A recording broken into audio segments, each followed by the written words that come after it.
شاهکاری‌های ادبیات جهان، بهترین نمونه‌های نظم و نثر جهان.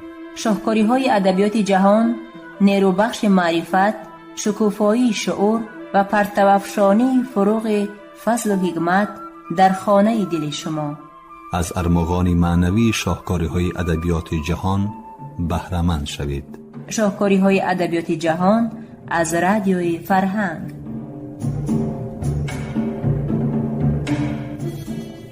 شنوندگان عزیز، گفتارمون را از سلسله خوانشی بدیعی از روی اثر نویسنده داغستانی رسول غمزاتوف داغستانی من در قرائت عبدالجلیل امان بشنوید. گفتاری چیلم. شامل بناگاه از جا جست بانگ زد. خواب کن به جای من. مرید برای نیمکت دراز کشید. شامل تازیان را از دستی مرید گرفته او را 3 تازیانه زد. تخت پشتی مرید صبح سرخ و رمید و دویده برآمد. انا این خیل زدن در کار فهمیدی؟ اکنون سر کن لیکن بی نغمه. مرید به تخت پشتی امام شمرده تازیانه زد. 28 29 نه اکنون 27 شد. پرتافته نرفت، گذشته هم نرفت. مرید زیر آب و عرق مانده بود و دم بدم عرقش را با آستین چپش پاک میکرد. تخت پشتی امام سلسله کوه را میماند که آن را راه و پیراهه ها به 4 سو بریده گذاشتند یا به دامن تپه شباهت داشت که آن را گلی اسبان سمکوب کردند. نهایت این عذاب تمام شد. مرید یک سو ایستاده نفس راست میکرد. شامل لباسش را پوشیده یراقش را بست و به آدمان رو آورده گفت: کوهستانیان، ما باید بجنگیم. ما وقتی سرود نویسی و سرودخوانی فرصتی افسانه گویی نداریم. بگذار دشمنان در حق ما سرود خوانند. این را به آنها شمشیرهای ما یاد میدهند. آب دیده ها را پاک کنید، یراقها را تیز کنید. ما آخلگار را از دست دادیم، اما داغستان زنده است و جنگ هنوز به آخر نرسیده است. بعد آن روز داغستان 25 سال دیگر جنگید تا دم جنگید که نبرد آخرین خاموش کردید و غنیب تسلیم شد. در عین اوج جنگ غنیب که چند روز دوام داشت، امام در مسجد نماز میخواند. این خیل بلا را داغستان هیچ ندیده بود. گفت: زوجه نخستین، زوجی کلان شامل، فاطمت. صف میکنی فاطمت؟ داغستان از این پیش یک بلای دیگر را هم دیده بود. کدام بلا را؟ وقتی که من به بالای تو بر این زن شعاینت را بزنی گرفتم. امام خندید. مریدهای زخمدار که در همین مسجد میخوابیدن نیز خندیدند. گویا که خندی امام را اولین بار شنیده تمام داغستان میخندید. او در دشوارترین لحظه حیات داغستان میخندید، در لحظه‌ای که امارت بنیاد کرده او مایه افتخار او برباد میرفت. و چند ساعت پیش از اسیر افتادن خود میخندید. ناگاه شامل خاموش ماند و سیمایش جدی شد. هر 3 زوجه خود را برای سنگ‌های غنیب قطار شنانیده خواهش نمود: به من همان سرود رحمتی مادرم را خوانید. فاطمت و نفاست و شعاعنت برابر سر کردند. آخرین آهنگ سرود خاموش کردید. ماه از آسمان نور می پاشید. امام محزون شد. یک بار دیگر بخوانید. فاطمت و نفیست و شعاعنت باز خواندند. این دفعه سرود دورتر رفت. آن را شخهای محزون، بیتهای مجنون و توسای غنیب که در پرتو ماه منور بودند شنیدند. باری 3 بخوانید. فریاد زد شامل. صدای سرود باز هم دورتر رفت. آن را این دفعه هم اولهای آتش گرفته اطراف غنیب هم اولهای خاموش و دوردست کوهستان هم مریدان ففتیت در کوهستان شنیدند. ولی همین وقت صبح دمید و باز نبرد سر شد. نبردی آخرین. هنگامی که صدای تیر و تفنگ خاموش گردید، صدای سرود هم فرو نشست. امام اسیری به آب رو گشت. یراق و اسبش را برگردانیدند. زوجه هایش را هم با خودش ماندند، اما داغستان را برایش نماندند. او را به شمال دور بردند. از داغستان فقط سرود ماند که آن را یک وقت مادر پیرش گفته بود. این سرود را به اسیر فخری اول 3 زوجش خواندند، سپس فقط نفیست و شعاعنت ماندند. سپس این سرود را در بیابان عربستان به شامل جان بلب شعاینت خواند. شعاینتی که بعد 2 زنی کلانی مانده بود، زوجی آخرین و سرودی آخرینش شامل بود. هنگامی که از شعاینت حکایت می‌کردند، پدرم می‌گفت وای زنی از همه صاحب جمال درگاهی شامل بود. وای زوجی آخرین و محبت اولین امام بود.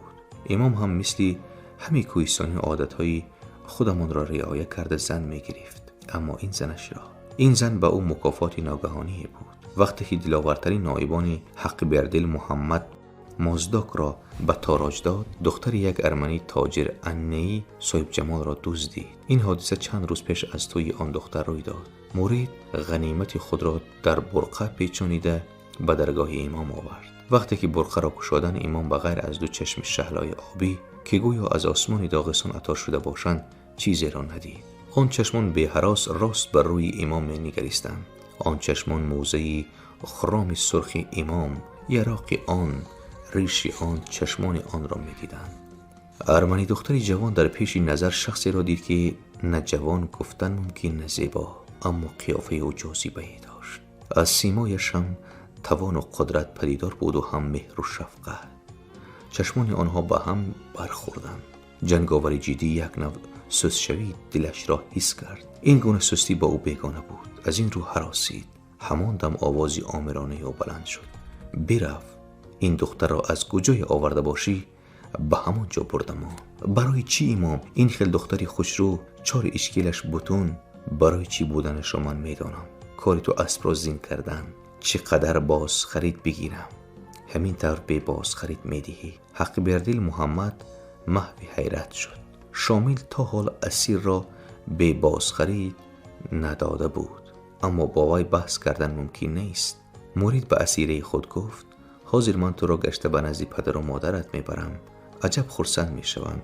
با آنها میگویی که شامل راه زن نیست. بعد آن که سخنان مرید را به ان ترجمه کردند، وی سوی شامل با چشم حیرت نگریست.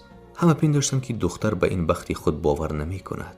به وی بار دیگر گفتند: امام خیلی افسوس میخورد که این حادثه روی داده است. او تو را به یگان باز خرید جواب میدهد.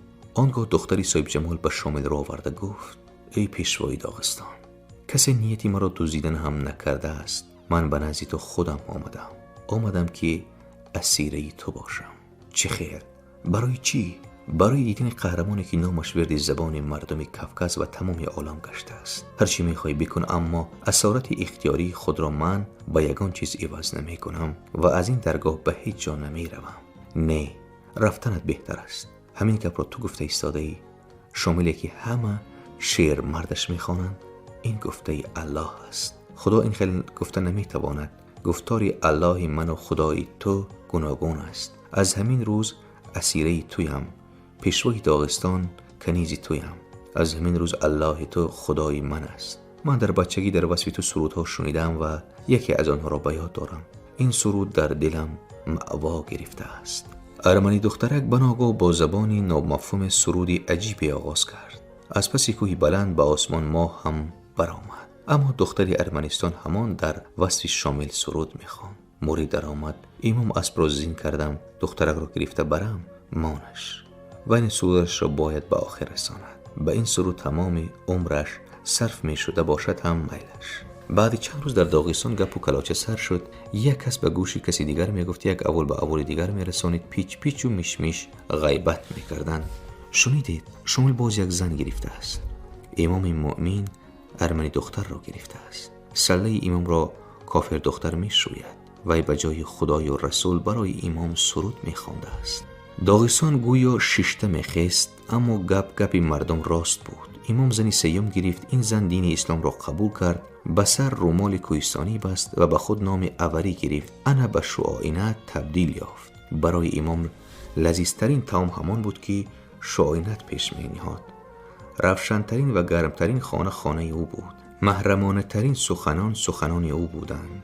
چهره جدی امام اندک نرمتر، لطف آمیز و خوشتر گردید. از مازداک از نام پدر و مادری شعاینت به نزد شامل چندین بار التماس کرده آمدند که ای چقدر باز خرید خواهد گیرد و شعاینت را رخصت کند. شامل این گپ‌ها را به شعاینت می رسانید، اما وی فقط در همان یک گپ می ایستاد: امام تو شوهر من، اگر سرم را از تنم جدا کنی هم به خانه پدرم نمی روم. امام جواب او را به فرستادگان مازداک می رسانید. باری به نزد امام برادری همخوان شعینت آمد. امام او را خوب پذیرفت، اجازه داد که با شعینت ملاقات بکند. دادر و خواهر مدتی 2 ساعت تنها به تنها صحبت کردند. برادر از غم و اندوه پدر و اشک ریزان مادر، حیات و خوش و خرسندیانه‌ای که در خانه انتظاری اوست، از داماد جوان بی‌طالع که هنوزم او را دوست می‌دارد نقل کرد. همش بر عبث رفت. شعینت رد کرد. برادرش با 2 دستی خالی برآمده رفت. زن یکم امام فاطمه موردی مناسبی را یافته با او گفت: امام، اطراف خونریزی، آدمان جان میکنند و جان میدهند. تو به کدام دل سرودهای شعینت را مانند دعا گوش میکنی؟ آخر تو سرودخوانی را در داغستان منع کرده ای، حتی از سرود مادری خود رو گرداندی. فاطمه گفت: پیشوا، شعینت سرودهایی میخواند که آنها را در حق ما دشمنانمان میخوانند. اگر من میماندم که سرودهای آه و ناله پهن شوند، این سرودها به گوش دشمنانمان میرسید و آنگاه آنان در حق ما عقیده دیگر میکردند. در آن صورت من به چشم مادرانی که پسرهاشون همراه من به جنگ‌ها رفته هلاک شدند نگاه کرده نمیتوانستم، خجل میشدم. اما بگذار دشمنان در حق ما سرود خوانند، من با جان و دل گوش میکنم. دیگرها را هم فریاد میکنم که گوش بکنند. اما فاطمه نه برای آن غم میخورد که امام سرودهای زوجه جوانش را گوش میکند. وای از آن سبب غمگین بود که شوهر با زوجه های اولی خود مثل پیشتره رازگویی نمی کند. از بین دیری نگذشته واقعی زیرین روی داد. روزی به امام خبر آوردند که آق پادشاه تیار است پسرش جمال الدین را که آن وقت در کارپوس کدتی پتربورگ میخواند با شعینت عوض بکند. این امر محال بود. امام رد کرد. وجود داشتن چنین امکان را شامل از همه پنهان کرده باشد هم این گپ به گوش فاطمه رسید. روزی فاطمه به نزد پلنج جوان خود آمد و گفت: شعینت، قول میدهی که گپ زنانی من و تو را غیر از الله تعالی کسی نمیفهمد. میدهم. تو از من بهتر میدانی که شامل وقتهای آخر بیدار خواب شده است. بسیار غم میخورد، عذاب میکشد. میبینم فاطمه، میبینم. نمیدانی برای چین خیل باشد.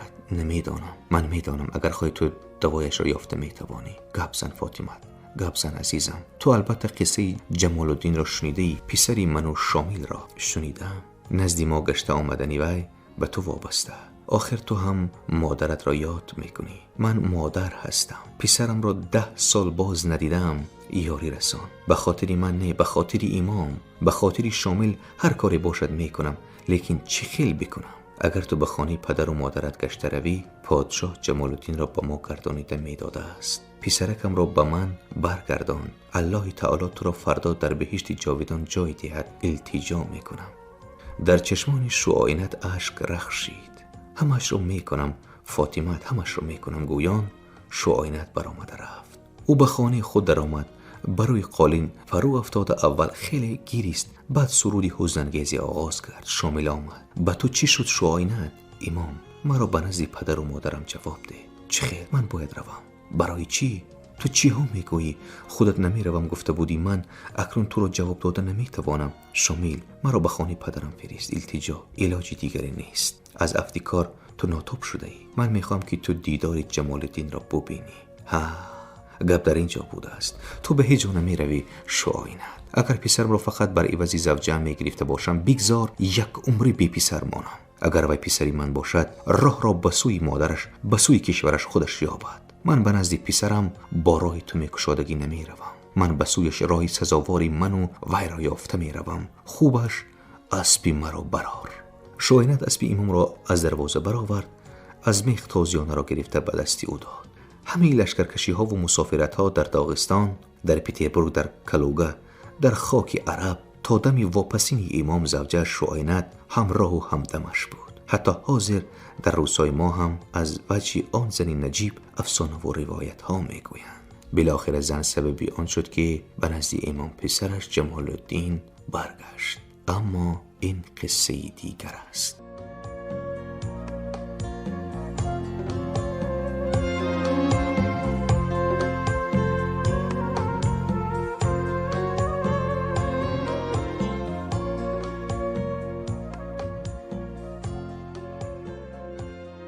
شنوندگان عزیز، یادرس می شویم که شما گفتارمان را از سلسله خوانشی بدیعی از روی اثر نویسنده داغستانی رسول غمزتوف داغستانی من در قرائت عبدالجلیل امان شنیدید. کارگردان موجیگول یوسفووا. پایان گفتار 40.